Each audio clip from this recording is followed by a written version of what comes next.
Je n'aurais jamais imaginé enterrer mon fils seul. Ce matin-là, un mardi gris et froid, le vent soufflait sur le parvis du funérarium de Lyon, traînant avec lui l'odeur humide des feuilles mortes et du béton. Devant moi, à travers la vitre, je voyais le cercueil de Richard, mon unique enfant, posé sur le chevalet noir. 37 personnes étaient venues lui rendre hommage. 37. Je les avais comptées. 37 âmes qui avaient trouvé le temps de quitter leur travail, leur routine, pour dire adieu à un homme parti trop tôt. Mais une seule personne manquait, celle qui aurait dû être là, à mes côtés. Olivia, sa femme. Je ne cessais de jeter des coups d'œil vers l'entrée, espérant voir sa silhouette apparaître, un manteau jeté sur les épaules, le visage bouleversé. Peut-être était-elle coincée dans les embouteillages? Peut-être son vol avait-il du retard? Il devait bien y avoir une raison, une explication raisonnable. Mais plus les minutes s'écoulaient, plus l'absence devenait criante. Le maître de cérémonie, un homme à la politesse mécanique, s'approcha de moi. « Monsieur Moreau, souhaitez-vous attendre encore un peu ?» Je me raclais la gorge, essayant de garder contenance. « Non, commençons. » Et ainsi débuta la cérémonie funèbre de mon fils. Je prononçais moi-même l'éloge. Qui d'autre aurait pu le faire? Je parlais de son enfance à Annecy, de ses premiers matchs de foot sur le terrain du collège, de ses études brillantes à HEC Paris, de la fierté que j'avais ressentie lorsqu'il avait fondé sa propre société de conseil. Je ne parlais pas de ses angoisses récentes, ni de l'éloignement qui s'était installé entre nous. Je ne dis rien de la distance glaciale entre lui et Olivia, distance que j'avais fait semblant de ne pas remarquer. Pendant que les gens défilaient pour me serrer la main et murmurer des condoléances, j'entendais les chuchotements. « Où est Olivia? Sa femme n'est pas venue? Pauvre femme, elle doit être dévastée. » Leur compassion me serrait la poitrine. S'ils savaient. Quand la cérémonie prit fin, je suivis seul le corbillard jusqu'au cimetière de la Croix-Rousse. Je devais penser à Richard, à notre passé, à l'adieu. Mais mon esprit ne cessait de tourner en boucle autour d'une seule question. Où diable était-elle? Le soir, de retour chez moi, dans mon petit appartement de la rue des Chartreux, je restais assis devant mon téléphone. J'avais appelé Olivia 6 fois. 6 appels sans réponse. Des messages laissés. Aucun retour.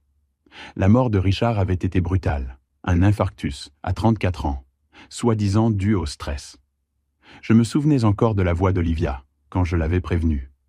Elle avait semblé anéantie, pleurait, parlait d'organiser son retour depuis Marseille, où elle séjournait chez sa sœur. Elle avait promis d'être là pour l'enterrement. 4 jours s'étaient écoulés. Rien. Alors, ce soir-là, poussé par une angoisse mêlée de colère, j'allumai mon ordinateur portable. Je n'avais jamais été adepte des réseaux sociaux, mais la douleur pousse à des gestes absurdes. Je tapai son nom. Olivia Moreau. Son profil Instagram s'afficha immédiatement. Sa photo principale la montrait souriante, enlacée avec Richard lors de leur dernier anniversaire de mariage. Elle semblait heureuse, rayonnante. Une image d'amour. Mais en descendant sur sa page, mon cœur se mit à battre plus vite. Des photos récentes, des dîners avec sa sœur, des virées shopping, des verres de vin sur des terrasses ensoleillées, toutes postées après la mort de mon fils. Aucune trace de deuil, aucune ombre. Puis, je tombai sur celle qui me glaça le sang. Publiée 3 heures plus tôt, pendant que j'étais debout à la tribune, prononçant l'éloge funèbre de Richard. Sur la photo, Olivia posait en bikini rouge vif, un cocktail à la main, sur une plage aux eaux turquoises. À ses côtés, un homme. Miguel, le jardinier qu'ils avaient engagé pour refaire le terrain derrière la maison de Richard, à Caluire. Son bras l'enlaçait. Il riait. Légende. La vie est courte, il faut la croquer à pleines dents, à de nouveaux départs. Je restais pétrifié. Pendant que je jetais de la terre sur le cercueil de mon fils, sa femme trinquait à de nouveaux départs à Cancun, ou plutôt à Nice, selon la géolocalisation indiquée. Côte d'Azur, France. Les commentaires défilèrent.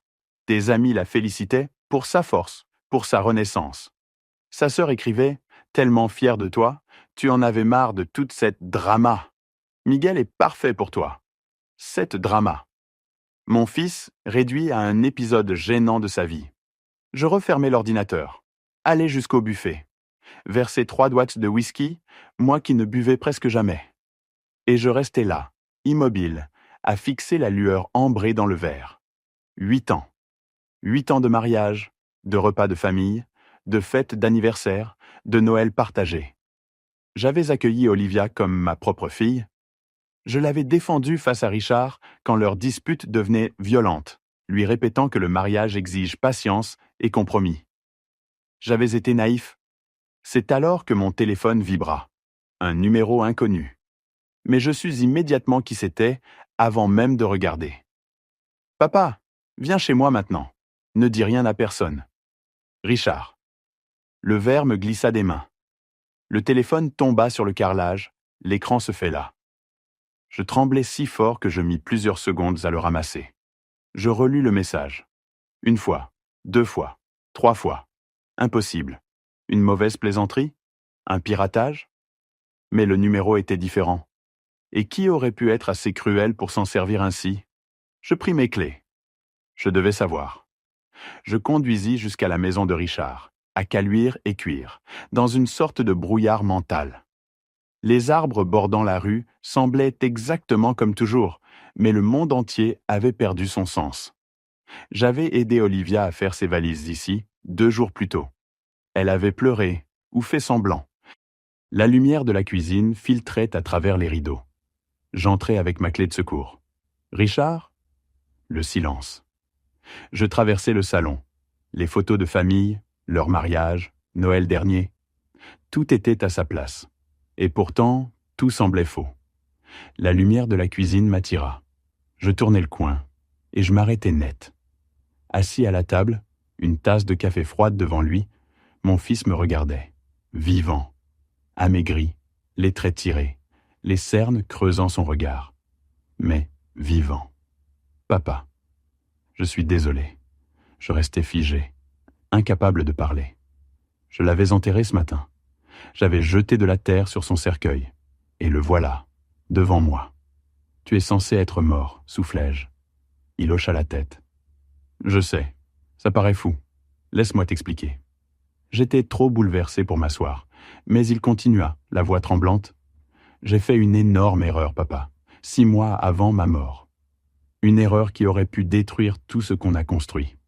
Tu te souviens de la société pharmaceutique Méridien Santé? Notre plus gros client, 2 millions d'euros par an? J'acquiesçai. Ils falsifiaient leurs essais cliniques. J'ai découvert que leurs nouveaux médicaments provoquaient des effets secondaires graves. Des gens tombèrent malades. Certains mouraient. J'aurais dû prévenir les autorités. Mais le PDG, Jane Crawford, m'a offert un demi-million d'euros pour me taire. Je me suis dit que ça résoudrait tout. Le prêt de la maison, les dettes, les exigences d'Olivia. Mais je n'ai pas pu. Je suis allé à la police, puis au parquet financier. J'ai dénoncé tout. Crawford a été arrêté. Mais avant cela, il a juré de se venger. Richard se leva, fit les 100 pas. Ses associés sont dangereux. Des hommes qui n'oublient pas. Il y a 3 semaines, j'ai commencé à recevoir des menaces. Alors, on a simulé ma mort. Le docteur Peterson, un ami de longue date. Il travaille à l'hôpital Édouard Herriot. Il a falsifié le certificat de décès, préparé la scène. C'était ça ou disparaître pour de bon. J'essayais de comprendre. Tout s'imbriquait, mais un détail manquait. Et Olivia? Richard serra la mâchoire. Elle savait. Elle devait jouer la veuve éplorée, attendre 6 mois, puis me rejoindre au Canada. Mais elle a préféré partir à Nice, avec Miguel. Il ricana, un son amer. Elle a encaissé l'assurance vie. 750 000. Et elle s'est envolée. Je sentis une brûlure dans la poitrine. Elle nous avait trahis tous les deux. Richard me fixa. Je ne veux pas la laisser s'en sortir. Elle nous a humiliés, toi surtout. Elle t'a fait enterrer un cercueil vide. Il posa la main sur la table. Maintenant, on l'a fait payer. Je le regardais, et pour la première fois, je vis dans ses yeux non pas la peur, mais une détermination glaciale. Mon fils, que je croyais mort, préparait sa vengeance. Et, sans que je le dise, je savais que je l'aiderais. Les jours qui suivirent furent un étrange mélange d'absurde et d'effroi parfaitement ordonné. La vie officielle se déroulait à la surface. Visites au cimetière, condoléances répétées, appels de voisins, bouquets anonymes posés devant la pierre tombale, tandis que, en coulisses, une mécanique froide et implacable se mettait en marche. Richard, caché sous un faux nom dans un petit appartement du 11e arrondissement, travaillait sans relâche. Il avait la rage des justiciers fatigués qui savent que la vérité ne suffit pas. Elle doit être prouvée, chronométrée, documentée. Les preuves qu'il avait accumulées tenaient dans des dossiers numériques et des enveloppes scellées, captures d'écran, relevés bancaires, factures d'hôtels à Deauville et à Biarritz, transferts vers des comptes anonymes, et aussi des messages privés où Olivia comparait l'ennui conjugal à un fardeau et vantait la vie douce avec Miguel. Je découvris ces éléments petit à petit lors de nos rencontres secrètes. Chaque dossier que Richard me montrait me laborait l'estomac comme si j'avalais une lame. J'appris qu'elle avait utilisé notre compte commun pour des dépenses qui n'avaient rien à voir avec la maison ni avec la famille. Hôtel 5 étoiles, sac de créateurs, dîner dans des restaurants étoilés. Les sommes n'étaient pas extravagantes individuellement. 400, 800, parfois 1000 euros. Mais la régularité des retraits et les virements à Miguel formaient un tableau clair. C'était mon argent qui finançait la trahison. Elle a ouvert des polices complémentaires en douce, m'expliqua Richard en me glissant une clé USB. Regarde, plusieurs contrats signés à mon nom, parfois modifiés, avec des bénéficiaires différents. Quand j'ai découvert tout ça, j'ai compris qu'elle planifiait quelque chose depuis bien plus longtemps que je ne l'imaginais. Aujourd'hui, dans le monde numérique, la preuve se construit par des métadonnées, heures, coordonnées, GPS, adresse IP. Richard avait collecté tout cela. Il m'apprit aussi l'ampleur du mensonge. Olivia n'était pas seulement infidèle et dépensière. Elle avait noué un dossier pour la faire passer pour instable. Un détective privé avait été engagé, non pas pour nous protéger, mais pour fabriquer une histoire qui ferait passer Richard pour un homme au bord de la rupture psychique, un homme voué au suicide. Le but ? Rendre plausible une mort volontaire et permettre à une veuve de toucher ses droits en toute quiétude. Je me sentais comme si j'assistais à la scène d'un crime dont j'étais à la fois victime et témoin, obligé de continuer à faire semblant d'être un père en deuil pendant que la pluie de mensonges et d'escroqueries s'échelonnait. Chaque matin, je me rendais au cimetière comme si je pratiquais un acte rituel absurde. Chaque nuit, je méditais sur la vengeance, la loi et la justice. Richard, pragmatique jusqu'au bout, avait décidé d'un plan clinical. Plutôt que de se retourner immédiatement contre Olivia, ce qui l'aurait contraint à révéler qu'il était vivant et aurait déclenché potentiellement des représailles, il activa un processus légal. Il engagea des contestations de police d'assurance. Il envoya des plaintes préprogrammées via son avocat, David Chen, qui attendirent d'être déposées à des dates précises. Le système d'assurance, une fois alerté par ces contestations, mettait les paiements en suspens, puis gelait les comptes liés aux polices si l'affaire présentait des indices sérieux de fraude. « Les assureurs sont méthodiques », m'a dit David lors d'un entretien furtif au bureau d'un café.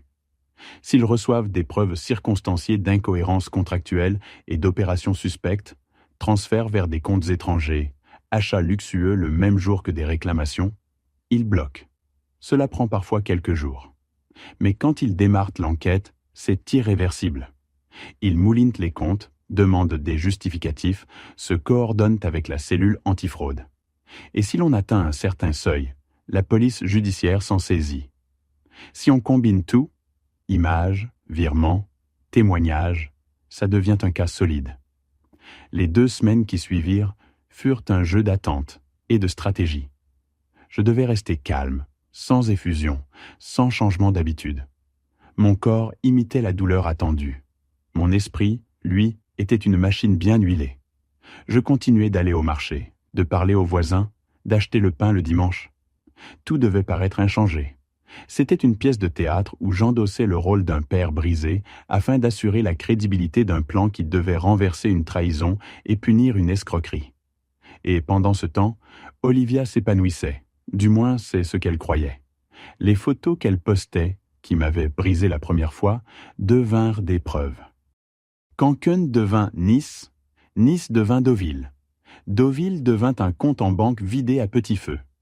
À chaque cliché avec Miguel, avec un sac récent sur son épaule, un hôtel de charme en arrière-plan, Richard souriait dans son appartement minuscule, calculant les prochaines étapes.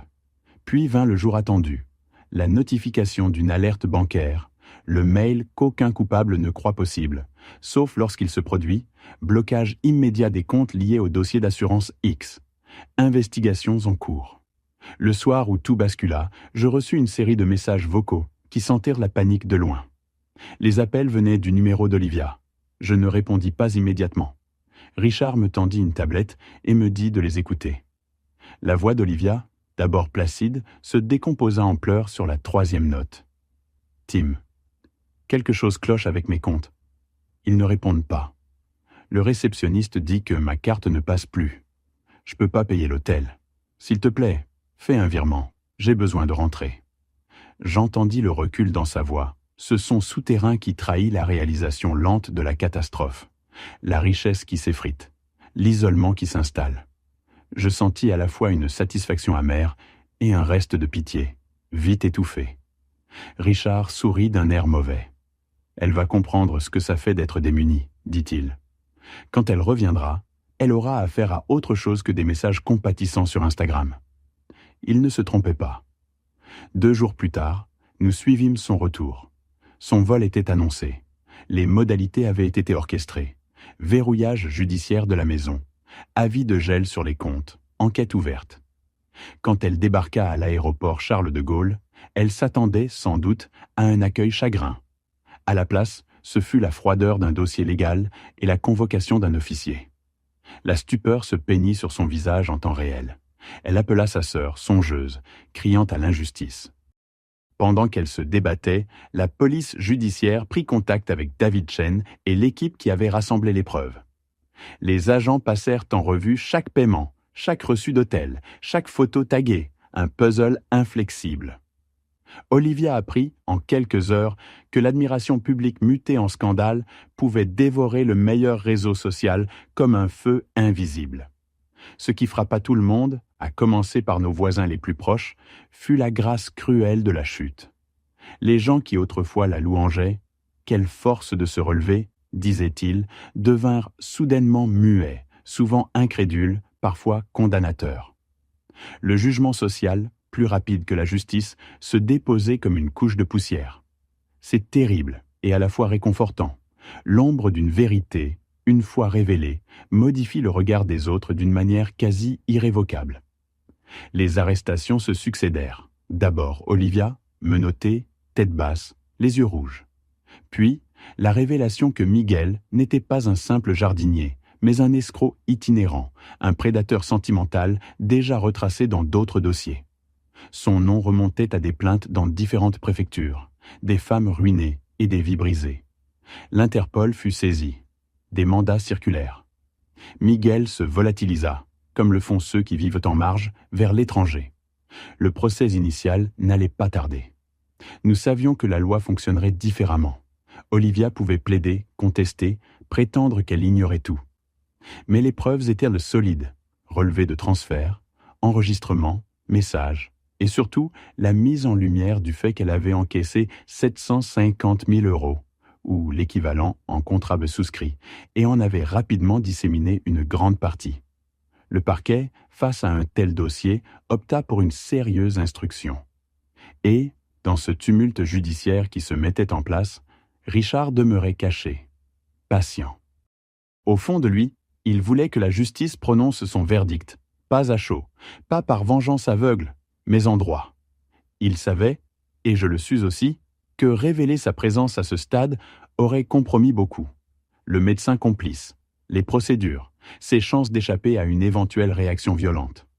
Tout, dans sa stratégie, visait à maximaliser la sanction légale plutôt que l'exécution privée. Je forçais mes journées à une normalité apparente. Je rendais visite au cimetière. J'échangeais quelques banalités avec Madame Lefebvre, qui venait arroser la tombe de sa mère chaque semaine, et j'acceptais des fleurs anonymes déposées par des connaissances compatissantes. Les mains de ces gens étaient tièdes. Il y avait dans leurs yeux de la pitié et parfois de la honte, comme s'ils avaient conscience d'avoir ignoré des signes. Et puis vint la date fatidique, la convocation officielle d'Olivia. La police l'interrogea pendant des heures. Les registres bancaires furent mis à nu. La presse locale, d'abord prudente, commença à s'en emparer avec voracité. L'histoire d'une veuve prise la main dans le sac attira la curiosité morbide. Comment pouvait-on danser alors que l'on aurait dû pleurer? Les journaux en firent d'eau des gros titres, les radios déballèrent les images, les talk-shows débattèrent de la morale publique. Nous, de notre côté, nous ne cherchions pas les lauriers. Nous voulions qu'elle soit empêchée de nuire à d'autres familles, que la structure de ce réseau soit démontée, et que les assurances récupèrent ce qui pouvait l'être. Richard, désormais plus posé, me confia la gestion de certaines communications. Il voulait que je reste le père humilié dont la mise en scène resterait intacte jusqu'au procès. Lors d'une brève réunion dans un petit bistrot, David expliqua le chemin judiciaire. Les infractions alléguées sont multiples. Escroquerie, abus de confiance, faux et usage de faux, complicité de tentatives d'extorsion. Si l'enquête établit la préméditation et le réseau organisé, vous pouvez espérer des peines lourdes. Elle risque beaucoup et Miguel, s'il est retrouvé, encore davantage. Mais la justice est lente. Il faudra être patient. La patience était devenue notre vertu.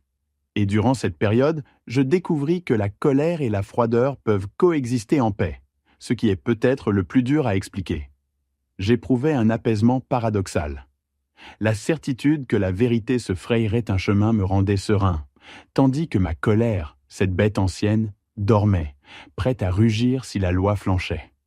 Sur un plan plus intime, cette épreuve me permit de mesurer la fragilité des liens humains. Les objets de luxe, les parades de bonheur sur les réseaux, tout ce qui semble rendre la vie parfaite, peut n'être qu'un vernis fragile. Et plus douloureux encore, le visage des proches qui avaient applaudi Olivia autrefois, et qui maintenant détournèrent les yeux. Je pensais à ces gens en les croisant, et je découvris un sentiment nouveau, la reconnaissance que certaines vérités, même pénibles, ont le mérite de libérer. 2 semaines plus tard, alors que je revenais d'une visite au bureau du procureur pour déposer un complément de pièces, mon téléphone sonna. C'était Richard. Sa voix était plus légère, mais empreinte d'une gravité heureuse. « Elles l'ont mise en examen, dit-il. Les charges tiennent. La juge a estimé qu'il y avait matière à instruction. » Je laissai échapper un soupir long, rempli d'une fatigue qui n'était pas uniquement physique. « Et maintenant ?» demandai-je. « On attend le procès, » répondit-il. « Mais je peux te dire une chose. Je veux revenir officiellement à la vie. J'ai demandé à Peterson de préparer un scénario crédible, une erreur administrative, des documents présentés comme mal interprétés. Quand j'apparaîtrai, ce sera pour clore le chapitre et pour reconstruire. » Et tandis que Paris s'étiolait en gris autour de nous, une lueur fragile naissait en moi. L'espoir. Non l'optimisme naïf, mais l'espoir façonné par l'effort, le travail, la patience, et cette justice lente mais implacable que l'on finit par sentir s'aligner derrière nous. Le lendemain du coup de fil, tout semblait à la fois irréel et parfaitement orchestré. La presse s'était emparée de l'affaire. Les journaux titrèrent sur « La veuve aux mains d'or », les chaînes d'infos déroulaient les images de son arrestation à la sortie d'un petit hôtel de banlieue, à Saint-Denis, où elle s'était réfugiée la veille. Les voisins, médusés, parlèrent d'une femme gentille, polie, toujours souriante. Personne ne pouvait croire qu'elle avait pu monter une arnaque d'une telle ampleur. Mais nous savions. Richard et moi avions observé le piège se refermer, lentement, inexorablement. Je le retrouvai ce matin-là dans son nouvel appartement de Boulogne-Billancourt, au 2e étage d'un immeuble discret, façade claire et balcons ornés de plantes. Les rideaux étaient tirés. La lumière hivernale filtrait à peine. Il m'attendait, debout près de la fenêtre, l'air tendu mais concentré. « Elle est en garde à vue », dit-il sans préambule. J'ai reçu un message de David. L'interrogatoire a commencé à 8 heures. Je m'assis dans le fauteuil face à lui. Et Miguel ? Disparu. Les autorités pensent qu'il a quitté la France il y a 10 jours. Il aurait pris un vol pour Lisbonne, puis de là, direction Guatemala City. Il a utilisé un passeport roumain. La police fédérale le cherche. Mais sans mandat d'extradition, Il peut se cacher longtemps. Le ton de Richard était calme, presque clinique. Mais ses doigts tremblaient.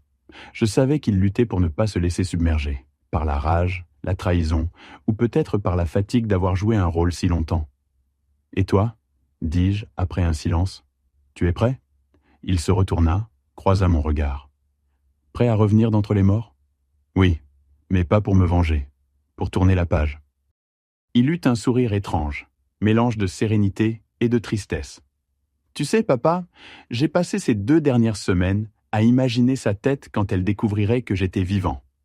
Et maintenant que ce moment approche, je ne ressens plus rien. Ni haine, ni joie. Juste le vide. » Je hochai lentement la tête. « C'est peut-être ça la vraie liberté, fiston. » Quand la colère s'éteint. L'après-midi, nous avions rendez-vous avec le docteur Peterson, celui qui avait signé le faux certificat de décès et orchestré la mise en scène de la mort. Il nous attendait dans son cabinet, à Neuilly-sur-Seine, un bureau sobre, décoré de diplômes et d'un grand tableau impressionniste représentant la scène au crépuscule. L'homme avait l'air nerveux, la chemise impeccablement repassée, mais les mains moites. « Tout est prêt », annonça-t-il. Le service juridique de l'hôpital a validé le scénario.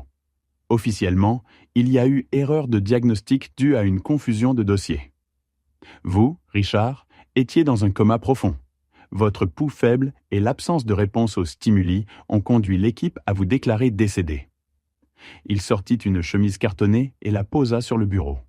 Les documents sont là. Rapports médicaux modifiés, témoignages de collègues, signatures authentifiées. Quand le parquet sera informé, la réhabilitation administrative suivra.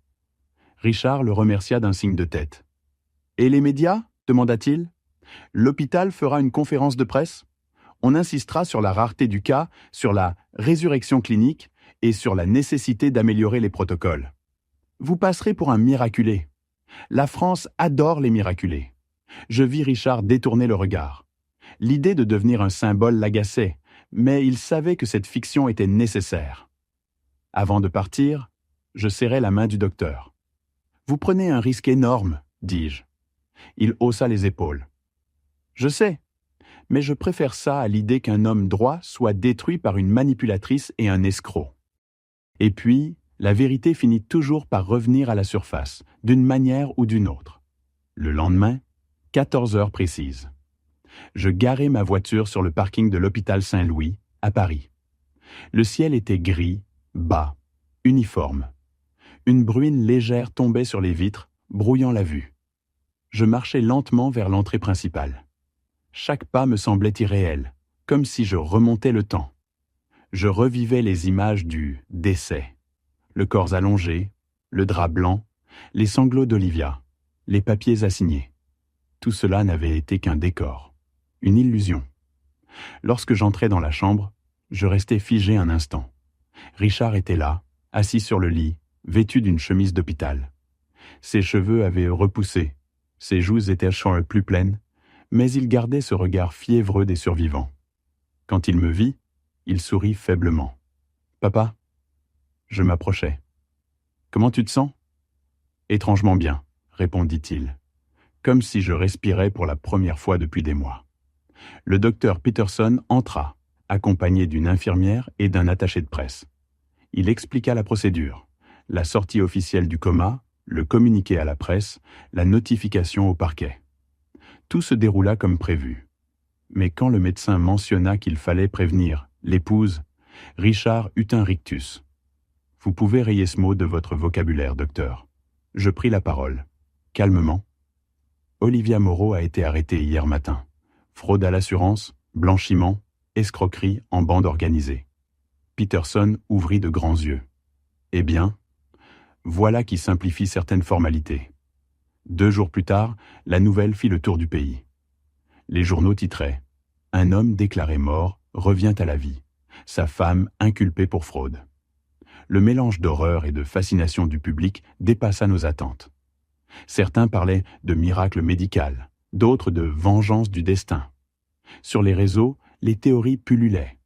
Olivia devint une figure honnie, la veuve noire de Lyon. Pendant ce temps, Richard, sous sa nouvelle identité de Robert Moreau, reprenait lentement pied dans la vie civile. Nous avions choisi ensemble ce prénom, Robert, hommage discret à mon propre père, un homme intègre qui n'avait jamais supporté le mensonge. Nous louâmes un petit bureau à Nantes, loin du tumulte médiatique parisien. Richard lança une société de conseil en éthique d'entreprise, avec moi comme associé. Ironique peut-être, mais aussi profondément juste. Après tout, personne ne connaissait mieux les rouages de la trahison et de la corruption que nous deux. Le procès d'Olivia s'ouvrit 3 mois plus tard, au tribunal de Versailles. La salle était comble. Je m'assis au 2e rang, derrière la presse, les yeux fixés sur la femme que j'avais jadis appelée ma belle-fille. Elle avait maigri. Son visage autrefois lumineux paraissait vidé. Elle portait un tailleur gris, les poignets marqués par les menottes retirées peu avant l'audience. Quand elle croisa mon regard, elle blêmit. Je crus voir, une fraction de seconde, un éclat de regret. Mais non, c'était de la peur. Le procureur exposa les faits avec une précision chirurgicale. Les polices d'assurance falsifiées, les signatures imitées, les transferts bancaires, les photos publiées pendant les jours de deuil, la complicité avec Miguel. Chaque élément tombait comme une pierre dans un puits. Olivia tenta d'expliquer, d'attendrir, de pleurer. Mais son jeu ne trompait plus personne. Ses larmes semblaient calculées, sa voix trop douce, ses mots trop bien choisis. À la fin du premier jour, le juge lui demanda « Reconnaissez-vous avoir signé les documents à la place de votre mari ?» Elle hésita, serra les lèvres. Je croyais qu'il était d'accord. La salle éclata de rires nerveux. Le verdict tomba 1 semaine plus tard. 12 ans de prison ferme, plus remboursement intégral des sommes perçues. Les avocats plaidèrent la naïveté, l'influence d'un amant manipulateur. Mais le tribunal fut inflexible. La culpabilité était écrasante. Quand la juge prononça la sentence, Olivia s'effondra. Je ne ressentis ni joie ni triomphe, seulement un profond soulagement. Une paix lourde, presque physique. Richard, assis à mes côtés, resta silencieux. Il n'applaudit pas, ne sourit pas. Il murmura simplement « Elle récolte ce qu'elle a semé ». Les mois passèrent. La vie reprit un rythme normal, ou du moins, quelque chose qui s'en rapprochait. Robert Moreau Consulting prospérait. Nos clients venaient de toute la France, cherchant à comprendre comment éviter les dérives éthiques, les manipulations internes, les fraudes insidieuses. Ironie du sort, notre histoire, sous couvert d'anonymat, servait désormais de cas d'école.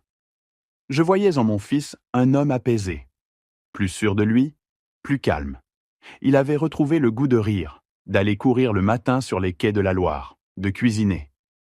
Moi, j'avais retrouvé ma fierté. 1 an jour pour jour après sa mort, nous nous rendîmes au cimetière de Montparnasse, où reposait symboliquement un cercueil vide. Nous y déposâmes des fleurs. Sur la pierre, on pouvait encore lire « Richard Moreau, 1988-2024 ». À jamais dans nos cœurs. Richard posa une main sur le marbre. « Tu crois qu'on devrait la remplacer ?» demanda-t-il. Je souris. « Non, laisse-la là, qu'elle nous rappelle ce qu'on a perdu. Et ce qu'on a retrouvé. » Nous restâmes là, en silence. Le vent faisait bruisser les feuilles. Je repensais à tout ce que nous avions traversé. La douleur, la colère, la peur, et à la justice, enfin rendue. « Papa ?» dit-il soudain. « Tu regrettes ?» Je mis un moment à répondre. « Non, je regrette que les choses aient dû aller aussi loin, oui. Mais je ne regrette pas d'avoir choisi la vérité, même coûteuse. » Il hocha la tête. « Moi non plus. » Et alors que nous repartions, bras dessus, bras dessous, je compris quelque chose d'essentiel. La vengeance apaise à court terme. Mais la justice, elle, reconstruit. L'année qui suivit le procès fut étrange, comme une longue saison où la lumière hésite entre le jour et la nuit.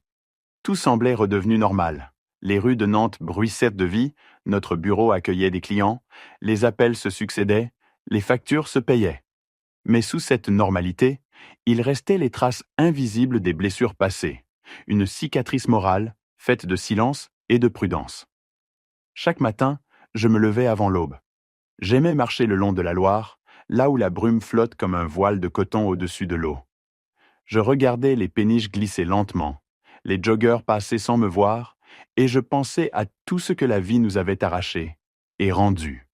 Richard, désormais Robert, dormait encore à cette heure-là, mais je savais qu'il se levait toujours avec la même détermination, celle des gens qui ont connu la mort et refusent de gaspiller le temps qui leur reste. Notre société marchait mieux que prévu. Les entreprises venaient chercher chez nous non pas des chiffres, mais une conscience. Ironie douce, c'était notre tragédie qui faisait notre force. Un directeur d'usine, un avocat, une start-up venue de Bordeaux. Tous, à un moment ou un autre, finissaient par poser la même question.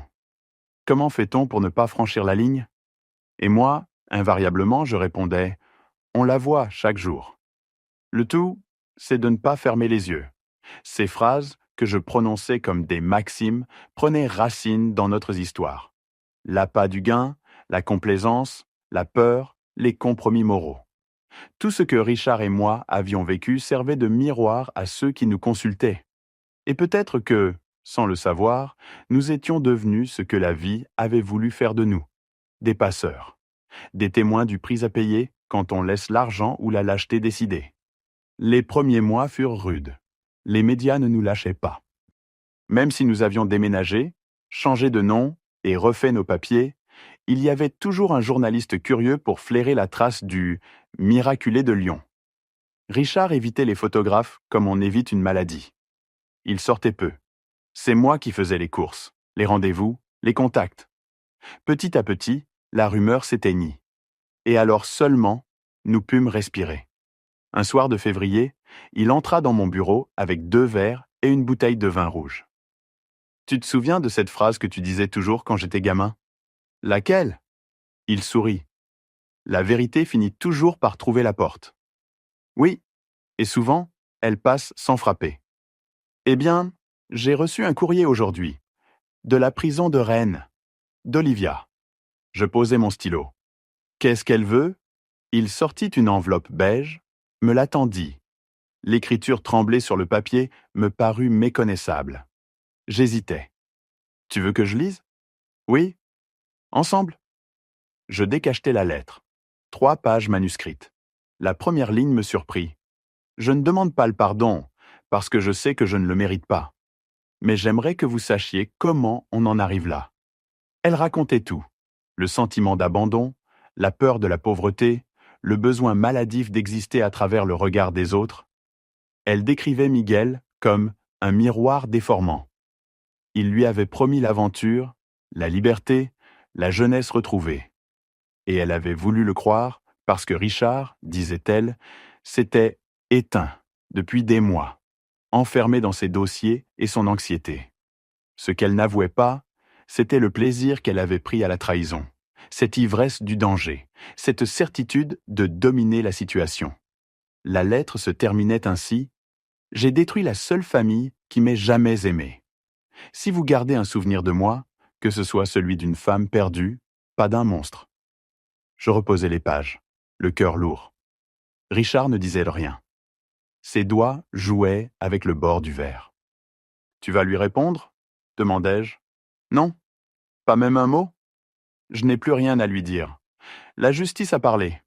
Moi, j'ai déjà tourné la page. » Il resta silencieux un moment, puis ajouta: « Mais je vais garder la lettre.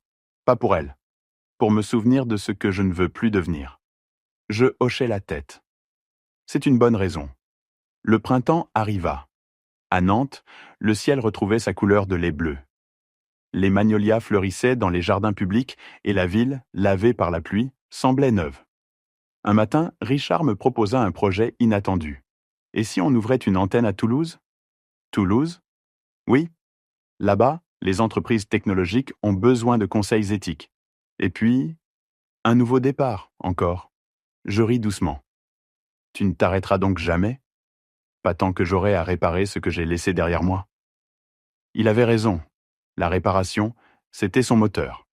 Et, d'une certaine manière, le mien aussi. Nous nous rendîmes donc à Toulouse 2 semaines plus tard. Le soleil du sud-ouest, plus franc que celui de Loire-Atlantique, baignait les façades roses. Nous louâmes un bureau rue du Thor, tout près de la basilique Saint-Cernin. Les premières semaines furent intenses. Nouveaux dossiers, nouveaux clients, nouvelles habitudes. et chaque soir, nous rentrions épuisés mais apaisés. Je le regardais souvent sans qu'il s'en aperçoive. Il avait changé. Son regard, jadis inquiet, portait désormais une lumière douce. Il riait plus facilement, s'autorisait même à flirter avec la réceptionniste, une jeune femme nommée Élise, pétillante et sincère. Un jour, il me dit en souriant « Tu sais, papa, je crois que la vie me refait un clin d'œil. » Alors, ne détourne pas le regard cette fois. Les mois passèrent encore. L'été arriva, chaud, vibrant, presque heureux. Je passais plus de temps à lire sur la terrasse qu'à travailler. Richard gérait la plupart des dossiers. Il avait trouvé sa place, sa paix. Un soir d'août, nous dînions ensemble sur le balcon. Le ciel flamboyait d'orange et de rose. Je levai mon verre. « À ta seconde vie, dis-je. »« À notre seconde vie, corrigea-t-il. » Nous trinquâmes, simplement. Et pour la première fois depuis des années, je me surpris à penser à l'avenir sans appréhension. Peut-être parce que nous avions traversé l'enfer et qu'après l'enfer, tout paraît supportable. Mais la vie, fidèle à elle-même, n'aime pas les fins trop parfaites. Un matin de septembre, le téléphone sonna. C'était David Chen. « J'ai des nouvelles de Miguel. » Je sentis mon estomac se contracter. « Où est-il ?»« Arrêté au Guatemala. L'Interpol a coopéré avec les autorités locales. Il sera extradé vers la France dans quelques semaines. » Je restai silencieux. Un souffle, une justice de plus. Quand j'annonçai la nouvelle à Richard, il ne réagit pas tout de suite. Il resta pensif, puis dit « J'espère qu'elle le verra passer derrière les barreaux. Pas par vengeance. Juste pour comprendre que le monde finit toujours par se refermer sur ceux qui croient pouvoir tricher indéfiniment. » L'extradition eut lieu fin novembre. Miguel fut ramené à Paris, menotté, escorté. Les journaux en parlèrent à peine. Les scandales s'étaient succédés depuis, et notre histoire appartenait déjà au passé médiatique. Mais pour nous, c'était une page supplémentaire qui se tournait. Olivia, depuis sa cellule, apprit la nouvelle. Elle tenta de se pendre quelques jours plus tard. Les gardiens la sauvèrent de justesse. Quand je l'appris, je ne ressentis ni pitié ni colère, seulement une lassitude infinie. Il arrive un moment où la douleur des autres ne nous appartient plus. Chacun porte la sienne. L'hiver revint. Nos affaires prospéraient toujours. Nous avions désormais 5 employés, un cabinet reconnu. Mais ce n'était plus cela qui comptait. Ce qui importait, c'était la paix retrouvée entre nous, cette complicité d'homme à homme que rien n'aurait dû briser. Parfois, le soir, nous parlions de Richard, le vrai, celui d'avant, celui qui avait eu peur, qui s'était compromis, qui avait cru qu'il pouvait cacher la vérité sous un drap blanc.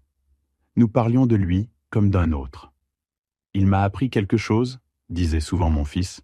« Quoi donc ? Qu'on peut mourir 2 fois. Une première quand on renonce à sa conscience, une seconde quand on renonce à l'amour. » Ces phrases, il les lançait avec simplicité, sans emphase. Mais elles résumaient tout. Au printemps suivant, nous reçûmes une invitation inattendue. L'hôpital Saint-Louis organisait un colloque sur les erreurs médicales et les miracles de la réanimation. Peterson, rétabli dans ses fonctions après une enquête interne, nous demanda si nous accepterions de témoigner. Richard hésita, puis accepta. Le jour du colloque, il monta sur scène devant 200 médecins. Il raconta son coma, sa renaissance, sans mentir tout à fait, sans dire toute la vérité non plus. Il parla du sentiment de seconde chance, de la valeur de la vie, de l'importance de l'éthique. Son discours fut salué d'une standing ovation. Personne, dans la salle, ne se doutait qu'il avait en réalité orchestré sa propre mort. Je le regardais depuis le fond de l'amphithéâtre, les yeux humides. Je vis en lui non pas un menteur, mais un survivant. Un homme qui avait traversé les ténèbres et qui, désormais, guidait les autres vers la lumière. Les années suivantes filèrent comme un long fleuve tranquille. Je vieillissais paisiblement. Richard, ou Robert, comme tout le monde l'appelait désormais, épousa Élise.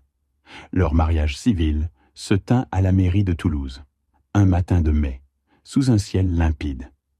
Il m'avait demandé d'être son témoin.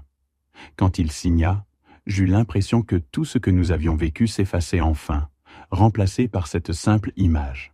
Un homme libre, un père ému, une vie neuve. À la sortie de la mairie, les cloches sonnèrent. Les invités lançaient des poignées de lavande. Élise riait, magnifique dans sa robe claire.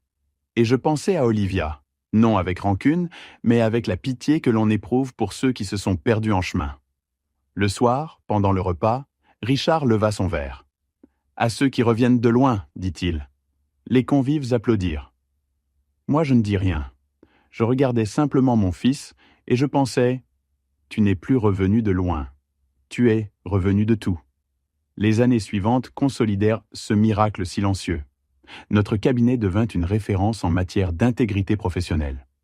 Nous donnions des conférences, des formations, des séminaires sur la transparence et la responsabilité. Nous avions transformé notre histoire en moteur. Chaque fois que Richard expliquait comment une petite décision immorale peut entraîner une avalanche de conséquences, je voyais dans le regard du public cette reconnaissance muette. Il parlait vrai. Et puis, un matin d'hiver, je me réveillais avec une douleur au thorax. Rien de grave, pensais-je d'abord. Mais le médecin fut formel. Angine de poitrine sévère. Je dus ralentir. C'est Richard qui reprit la direction du cabinet. Pendant ma convalescence, je passais des heures à écrire. Pas pour publier, non, pour laisser une trace. Un carnet, simple, sans ambition, que j'intitulais « Le jour où mon fils revint à la vie ». Je ne savais pas à qui je destinais ces pages. Peut-être à lui, peut-être à personne. Mais je voulais qu'un jour, quelqu'un sache que la vérité, même déformée, même enfouie, finit toujours par guérir ce qu'elle a blessé. Le 14 octobre, exactement 3 ans après le jour de l'enterrement fictif, nous sommes retournés au cimetière de Montparnasse. Le ciel était bleu clair, l'air doux. Nous avions apporté une rose blanche chacun. Sur la tombe, la pierre portait encore l'inscription effacée par le temps. Richard s'agenouilla. « Tu crois qu'on devrait la relever » demanda-t-il encore. « Non, répondis-je. Qu'elle reste. C'est le témoin muet de ce qu'on a traversé. » Il resta un long moment silencieux, la main posée sur le marbre. Puis il murmura « Merci, papa. » « De quoi ? » « De ne pas m'avoir enterré pour de bon. » Je souris, les larmes aux yeux. « Je ne pouvais pas. Tu es ma raison de vivre, fiston. » Nous restâmes là, le vent soulevant nos manteaux, tandis que les cloches de la ville tintaient au loin. Et dans ce moment suspendu, je compris enfin, la vraie résurrection n'est pas celle du corps, mais celle du lien. Aujourd'hui, des années ont passé. Je vis dans une petite maison en bord de mer, en Bretagne. Robert, vient me voir chaque été avec Élise et leurs 2 enfants.